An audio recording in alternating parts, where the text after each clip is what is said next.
Hello bachchon, let's see the question here. Question says that each edge of a cube is increased by 50%. Find percentage increase in the surface area of the cube. We will start the solution here. और सबसे पहले इस case में हम start करते हैं की concept के साथ. तो इस केस के लिए की कॉन्सेप्ट हो जाएगा formula of surface area of cube. So surface area of cube ये होता है equal to 6 multiplied by edge of cube whole square. तो इस केस के लिए हम अज्यूम करते हैं edge of cube this is a here. यहाँ पे बोला गया है that edge this is increase by 50%. That means initially अगर यदि ए है सो 50% ऑफ ए ये हो जाएगा equal to 50 divided by 100 multiplied by a. That is this will be 0.5 a. तो यहाँ पे जो न्यू एज होगी new edge this will be equal to a plus 50% of a that is 0.5 a which will give the value as 1.5 a. अब हम क्या करते हैं यहाँ पे फाइंड आउट करते हैं जो न्यू सरफेस एरिया होगा. So for this case new surface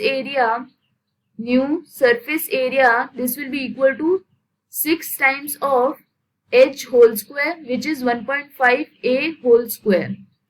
तो ये हो जाएगा 1.5 whole square multiplied by 6 a square. अब हमें फाइंड आउट करना है percentage increase in. So we have to find out percentage increase in surface area. सरफेस एरिया को डिनोट करते हैं हम एस ए के थ्रू यहाँ पे.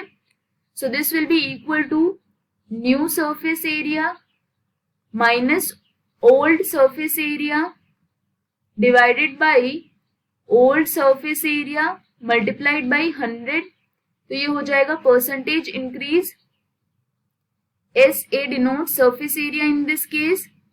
न्यू सरफेस एरिया ये है यहाँ पे 1.5 whole square multiplied by 6 a square minus old surface area 6 a square divided by 6 a square multiplied by 100.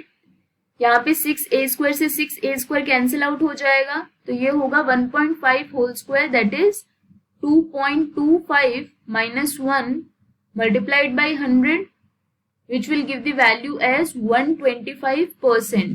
That means अगर यदि क्यूब की एज 50% इंक्रीज हो रही है तो सरफेस एरिया ऑफ क्यूब ये इंक्रीज होगा 125% से. This is the final answer. I hope you understood the explanation. All the best.